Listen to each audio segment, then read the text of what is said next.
things done here in America. All right. Let me see.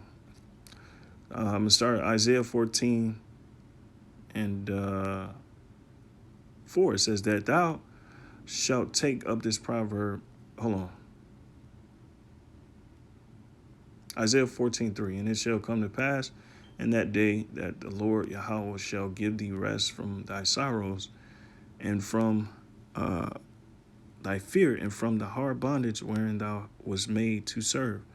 All right. And we're seeing this society go down, and the Lord, pretty much confirming his word, his prophecies that he spoke aforetime about, this last kingdom that we live in. All right. It says that thou shalt take up this proverb against the king of Babylon and say, how hath the oppressor ceased? The golden city ceased. All right. And remember that golden cup, okay, in Jeremiah 51 was referring to Babylon as the golden city. Okay. It says, the Lord Yahweh hath broken the staff of the wicked and the scepter of the rulers. All right. So basically have taken their power away. Okay. And they don't even know it yet. And that's why they, pretty much fighting against themselves to maintain power. And in actuality, what they're doing is trying to bring this new world order and get rid of the old and make this a cashless society and so on and so forth. But what they don't realize is this is ultimately the trap that the Lord is springing on them. Verse 6, he who smote the people in wrath with a continual stroke, that he that ruled the nations in anger and is persecuted and none hindered. The whole earth is at rest and is quiet. They break forth into singing. Yea, the fir trees rejoice at thee, and the cedars of Lebanon saying, since thou art laid down, no fellow has come up against us. All right. And those are the nations, basically. And this is the point, hell from beneath is moved for thee to meet thee at thy coming. It stirreth up the dead for thee, even all the chief ones of the earth. It hath raised up their thrones, all the kings of the nations. So Salakia, let me see. So that's just basically the nations waking up. All right. And the chief ones among the nations waking up the heathen nations. All right. It says, and they shall speak and say unto thee, art thou become as weak as we? Art thou become like unto us? Thy pulp is brought down to the grave, and the noise of thy vows, the worm is spread under thee. Here's the point. Here's the point right here. The worm is spread under thee, and the worms cover thee. All right. And that's the corrosion, the corruption of this place, this society, America. Why? Because the Lord had brought them down. As it says again, the Lord Yahweh had broken the staff of the wicked. Okay. So they're trying to slowly heal Babylon, but this place is on a steady decline, and it's not going to turn back. All right. And so I'll just grab my other precepts, and this is for Jake, because they trust in this society. All right. It says Job 20:10, his children shall seek to please the poor, and his hands shall restore their goods. All right.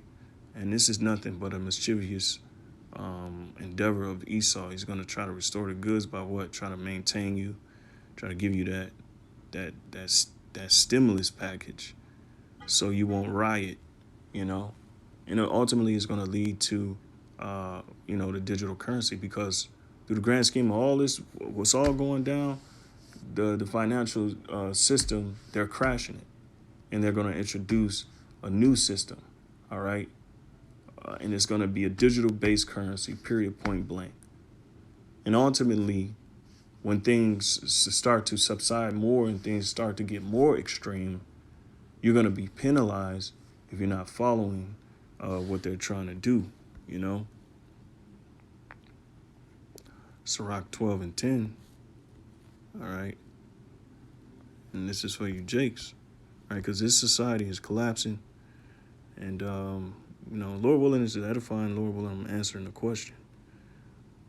So, Salakia, what was that? Sirach 12:10. Sirach 12:10. It says, never trust thine enemy, for like as iron rusted, so is his wickedness. Though he humble himself and go crouching and take Yet take good heed and beware of him, and thou shalt be unto him as if thou hadst wiped a looking glass. You see? And thou shalt know that his rust had not been altogether wiped away. Right? So the point is, don't trust your enemy. Esau, so-called white man, Edom, is the enemy. All right? And this is nothing but another subtle way of getting more control, getting them to be more dependent, so he can spring his trap. All right, which is pretty much enslaving you, Jakes, man, because it's gonna go from, you know, these checks that's coming in weekly or monthly, and no question about it. Then there's gonna come a time where, oh, everybody has to get vaccinated. Oh, you can't do certain. You can't. There's gonna be more stipulations. Oh, you got to receive, and eventually, oh, you got to receive an RFID chip. You see?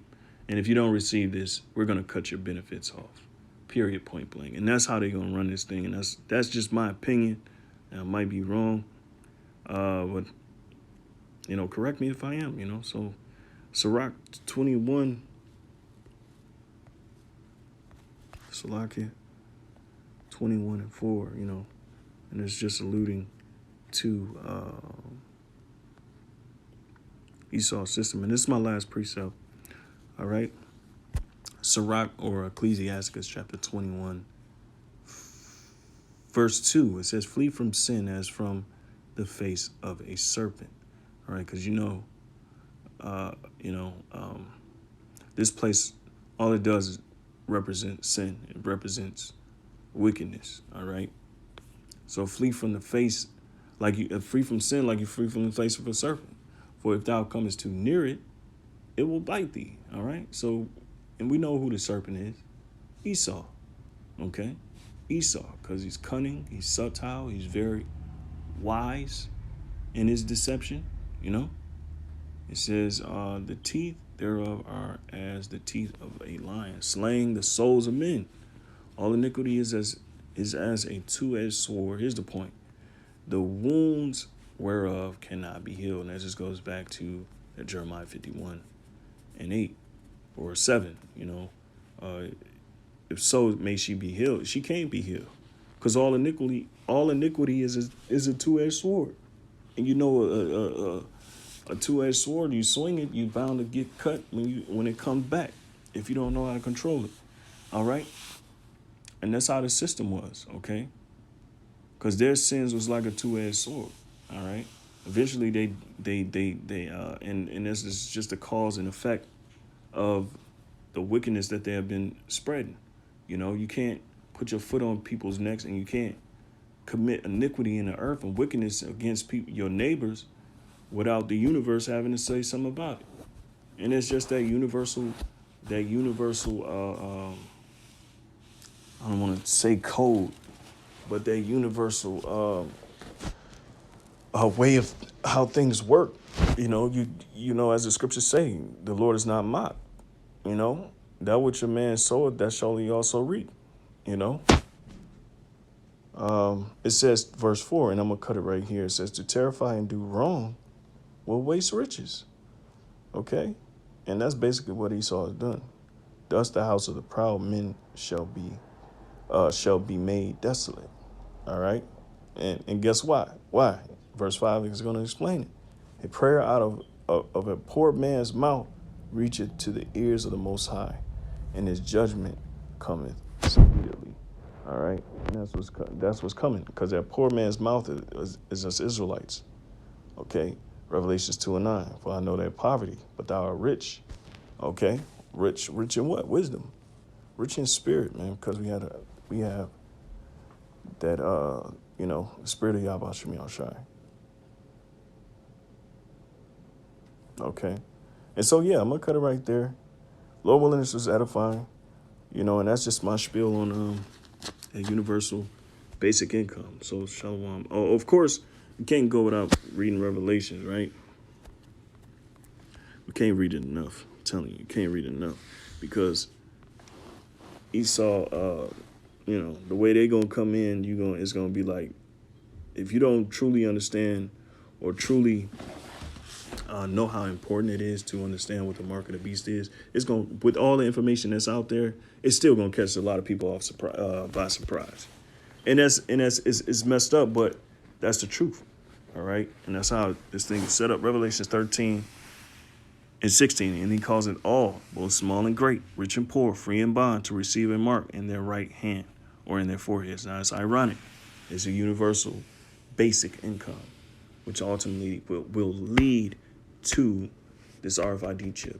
It will lead to the cashless society because they're dumping the dollar. The dollar is going to be no more. What will exist is the currency, the U.S. Digital currency, okay, along with other digital currencies out there. All right, cryptocurrency, whatever you want to call it. It says, rich and poor, free and bond, to receive a mark in their right hand or in their foreheads, and that no man might buy or sell save he that had the mark, or the name of the beast, or the number of his name. Here's wisdom. Let him that had the understanding count the number of the beast, which is his economic system. All right. It says, for it is the number, all right, of a man, and his number is 600, 666. Okay, 666. Okay, which is embedded in the universal product code.